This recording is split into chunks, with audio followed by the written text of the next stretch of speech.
is CTV News. Good evening and thank you for joining us. New tonight, residents in Essex are getting a closer look at how municipal drainage works, just months after flash flooding raised concerns across rural parts of the town. The town hosted a drop-in open house this evening in Harrow to explain how the Drainage Act covers water management in rural areas and what that means for rural property owners. Mayor Sherry Bondi says the timing follows recent flooding, particularly in low-lying areas like Colchester, where rainfall naturally funnels. Unlike urban stormwater systems, drainage in rural areas is a user fee model, meaning landowners must work together to fund upgrades and repairs.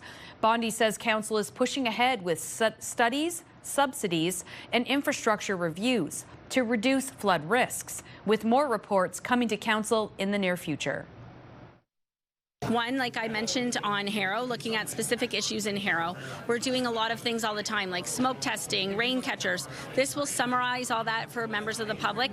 And then another report coming, looking at the west side of Colchester and seeing, what we need to do further for drainage in that area.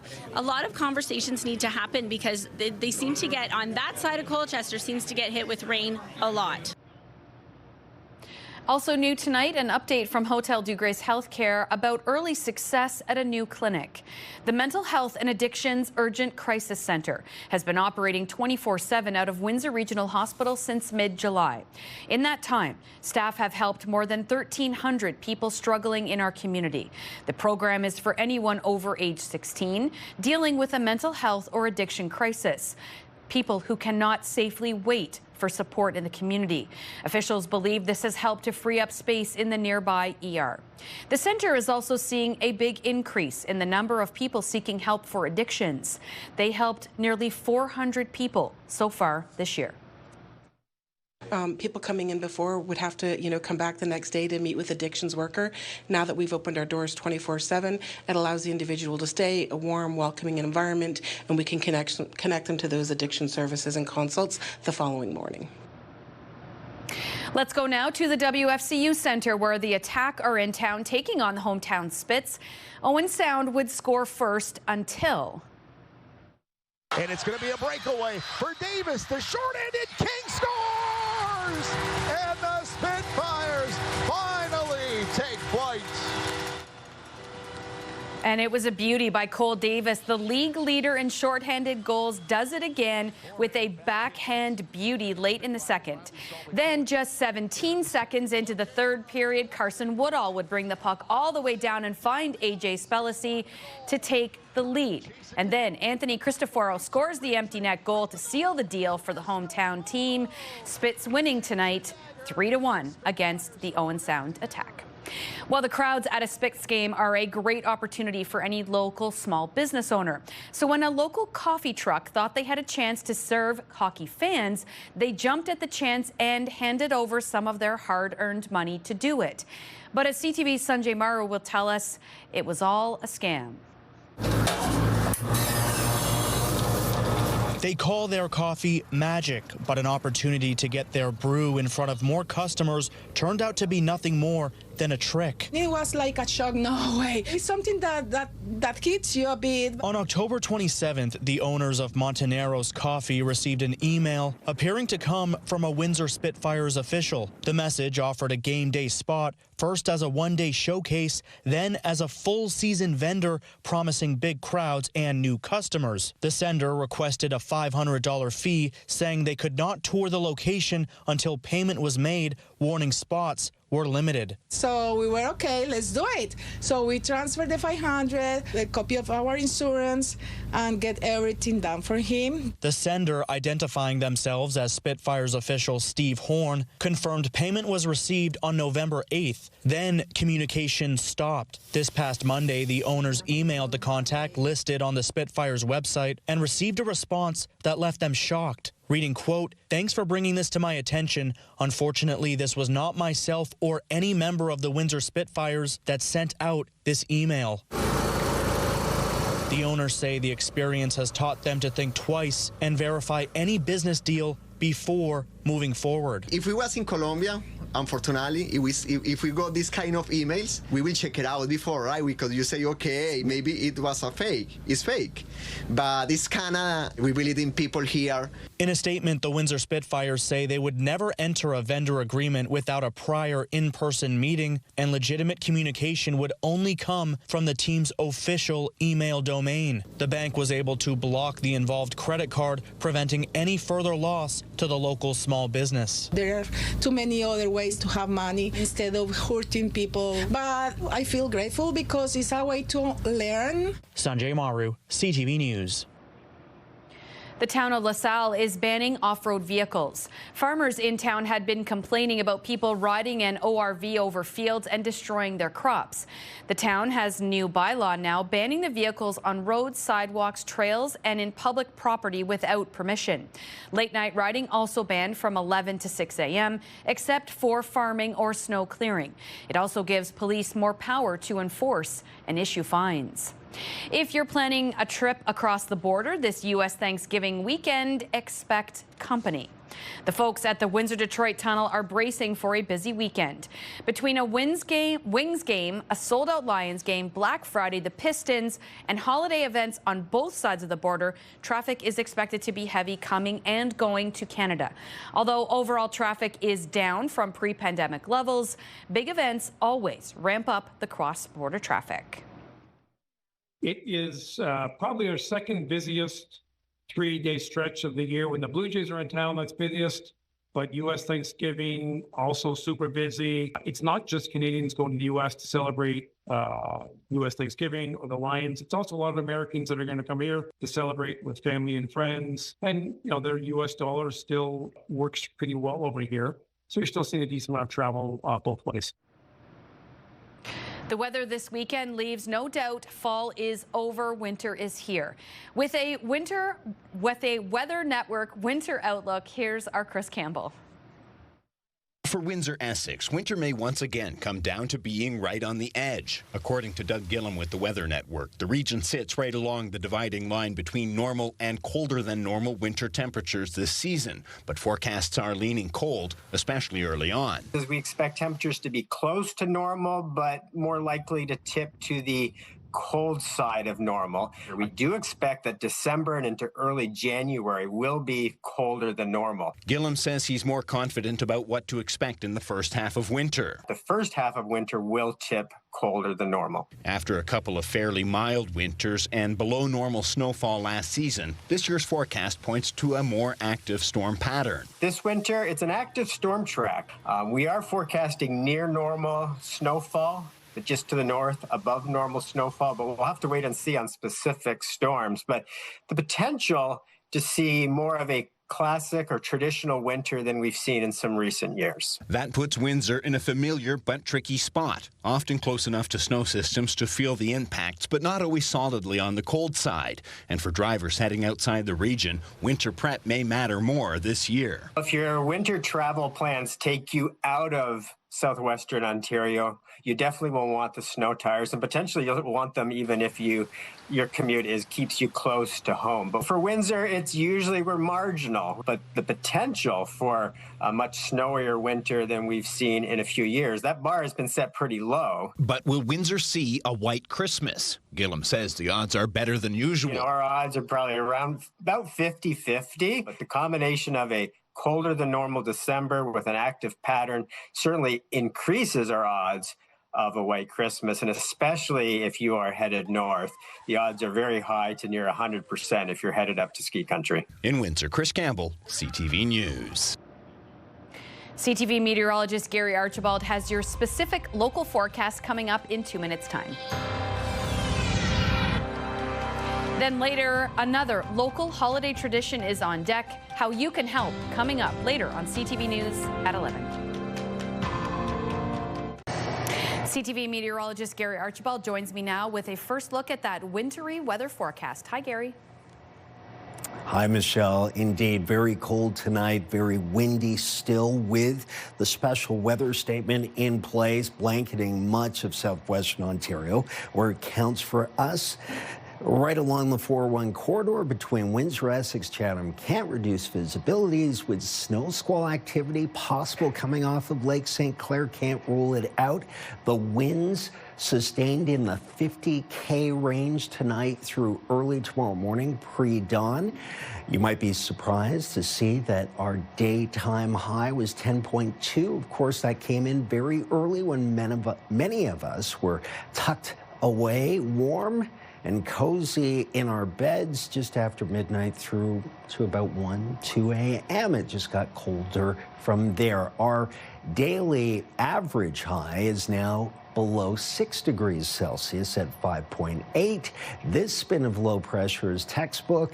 The leading edge had rain showers pushing into Ottawa into southern Quebec. The colder air is wrapping into the system, and with that, we will continue to see more of the same. That is, we're transitioning into more of a flurries precipitation type through the overnight into tomorrow. A couple of things to point out. The spin of low pressure proceeds a little bit further to the east and southeast. With that, a draw of cold air behind the system on its reverse side continues to usher in some streams right across Lake Huron shores and Lake St. Clair. That could be lake enhanced. So travel between Windsor, Essex, Chatham, Kent towards London, Kitchener, Waterloo. You can see heavy bands, in particular right through the midwestern tier of southern Ontario, upwards of 20 centimeters in and around Kitchener, Waterloo. That's all lake effect. So travel plans on area roads, of course, the Highway 401.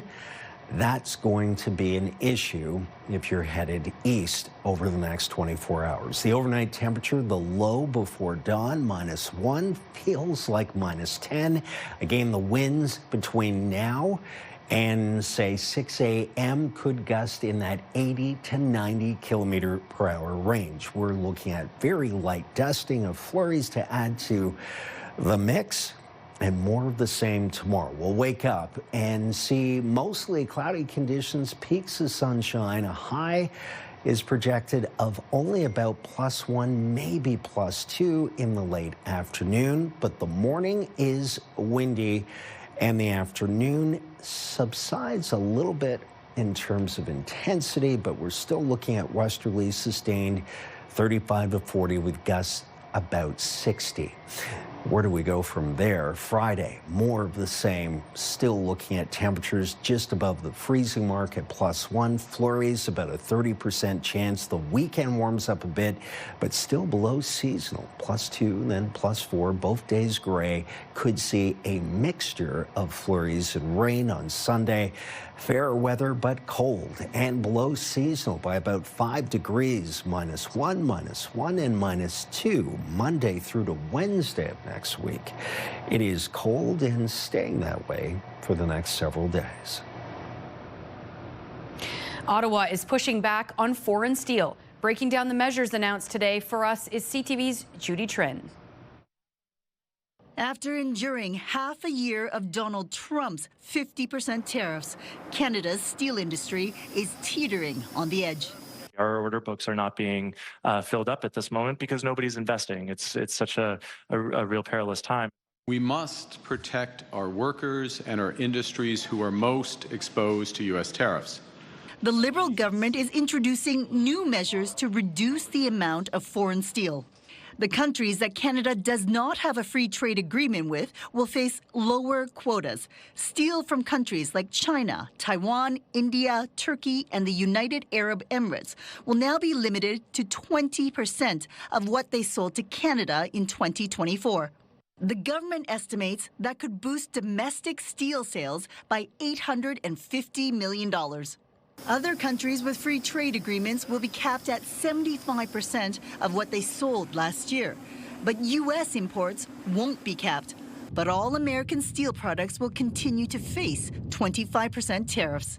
This government will do whatever it takes to protect our sectors and not just protect them, but to help them reposition for the new global economy.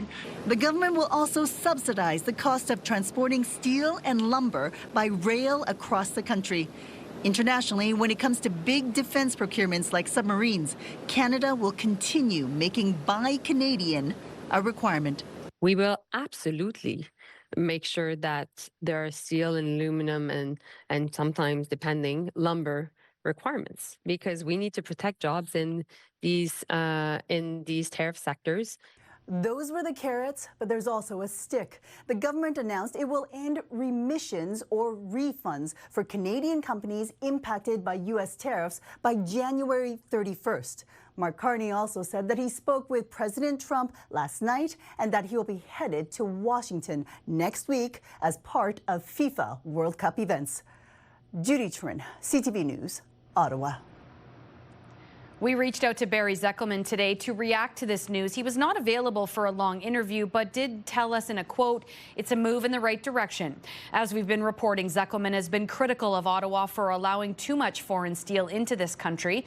So much so, he's created a steel snitch line, asking whistleblowers to report foreign steel being used in publicly funded projects. A renowned American beer brewing school is relocating to Canada. As CTV's Geneviève Beauchemin reports, they're pointing to the changes in the U.S. political landscape as the reason.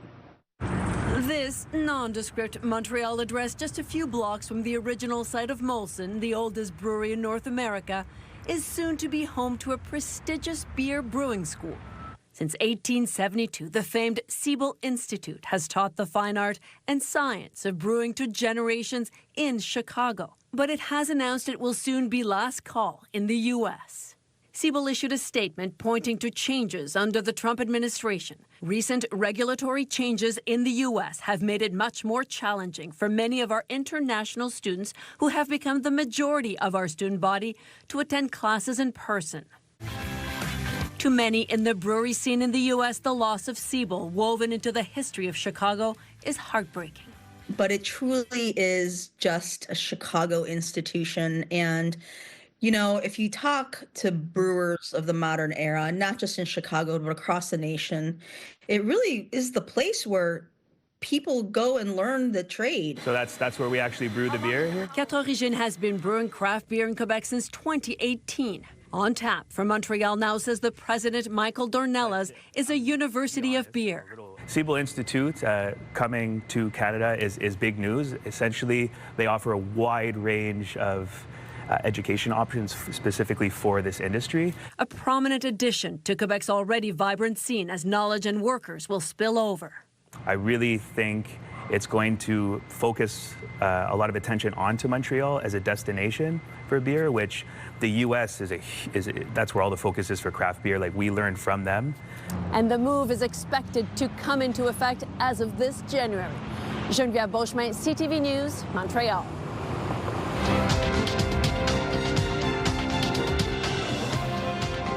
Strength in the base metal sector helped Canada's main stock index rise.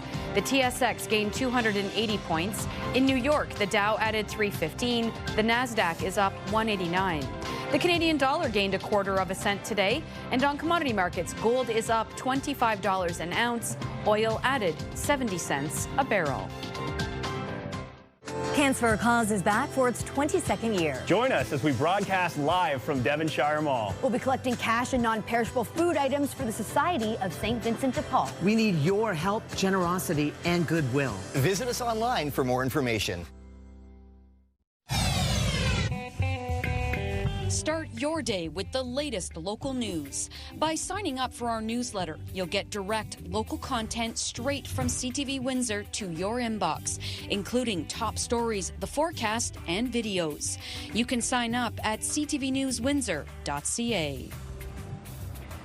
Transit Windsor is projecting a deficit for this year. Officials blame changes to the provincial gas tax funding formula and a drop in international students. As a result, Transit Windsor is down 5.5 million. Meantime, the replacement business for the old Transit Windsor tunnel bus, Link, is considering a change to their scheduling. Some passengers were stranded in Detroit after Sunday's Jonas Brothers concert. According to Link, the driver took the word of one of the passengers who told him the concert was over, so the bus left. Fans who stayed for the full concert had to find their own way home. Company officials say they are reconsidering their rules for concerts and might pivot to set times for departure from Detroit. To the University of Windsor now, where scientists have made a rare finding: conjoined twin salmon hatchlings. CTV's Travis Fortnum has that story.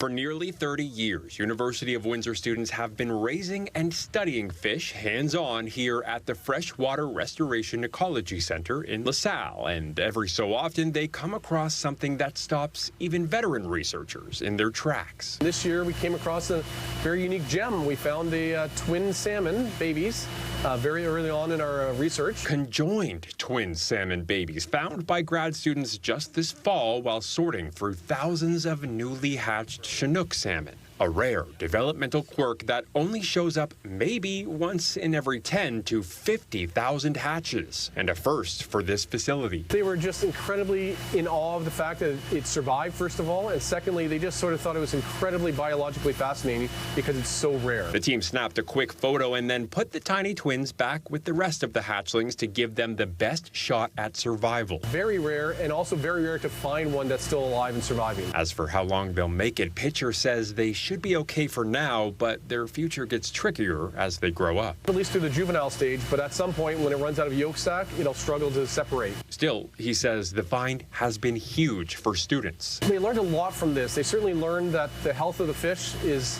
really incumbent upon the people taking care of them, and they were able to essentially keep this thing alive, even though generally in the wild it wouldn't make it. Travis Fortnum, CTV News. The University of Windsor's agreements with pro-Palestinian protesters are headed for the Court of Appeal. In the summer of 2024, the university inked 2 agreements with the University of Windsor Student Alliance and the Liberation Zone team. It ended this 9-week protest on campus by this pro-Palestinian group. Included in the agreement was a pledge to not pursue any agreements with Israeli institutions. The Center for Israel and Jewish Affairs believes that breaches Ontario's discriminatory business practices laws.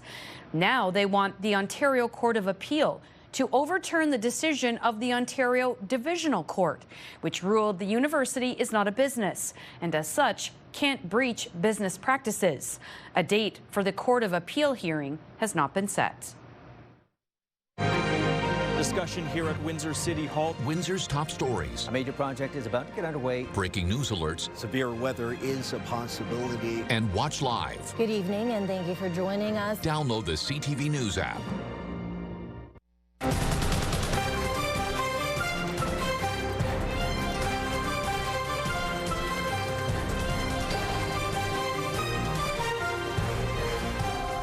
It's Wednesday, and that means we go on the sidelines with Bob Belichico. You'll find the whole show on our website in a special section at ctvnewswindsor.ca. Included today, however, is this old-timey photo, part of Bob's segment.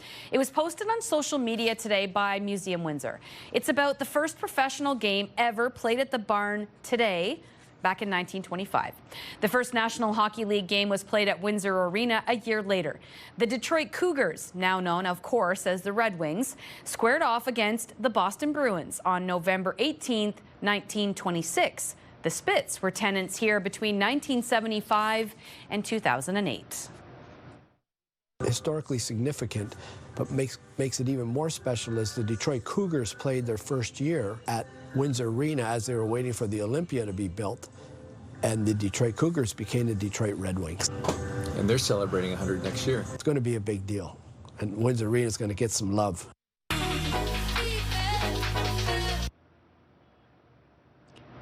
Bob also featured some local divers, specifically 13-year-old Avery Cowan.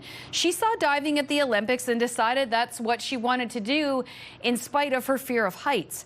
Cowan won gold at a recent meet in England on the 10-meter platform. Charlie Ramirez and Jocelyn Casey took silver in their respective events. I was really proud of myself because after my first 8 dives, I made it into finals, and then I did some really good 3 dives in finals, which got me the spot.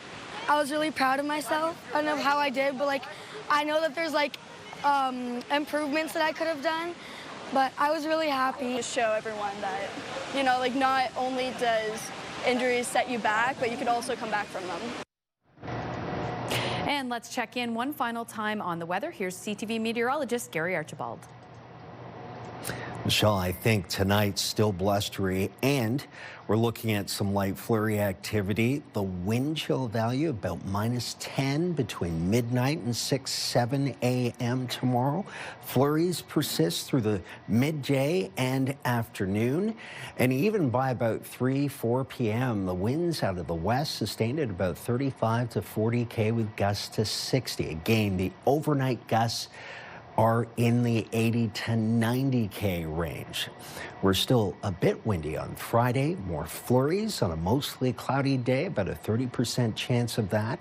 Not a high probability of seeing flurries on Saturday, but a mixture of flurries and showers, rain showers that is more likely on Sunday. Then we'll be into fairer weather. We'll see some sunshine, but still be cold. About 5 degrees below seasonal for daytime highs Monday, Tuesday, and Wednesday. Highs in the minuses. Good day to flood the backyard, get that ice rink going. That's a look at your weather. Michelle, we'll send it back to you. Thanks, Gary. Well, that weather looks fitting and festive for the 58th annual Windsor Santa Claus Parade. 75 entries, including 8 bands, will usher Santa through the city. The parade through the downtown core begins at 6 at Olette and Giles, heading north along Olette to Pitt. Due to the size of the parade, fans should expect it to last nearly 2 hours. And then this weekend, you can do some good for local charities. The Real Canadian Superstore on Dougal is teaming up with First Student to stuff a bus with non-perishable food and toys. First Student has a list of people and families in need. The rest will be donated to local food banks. The bus will be parked in front of the store on November 29th and 30th. Donations can be dropped off at the store doors on Saturday between 9 and noon and on Sunday between 2 and 5. Well, that's all the time we have for now. I wanted to remind our viewers our 6 o'clock newscast is preempted tomorrow because of the American Thanksgiving NFL games. You'll find us online at ctvnewswindsor.ca. And if you have to commute downtown tomorrow, don't forget a large part of the core is closed from 9 until 9 for the Lion Street Party. I'll see you back here tomorrow night at 11.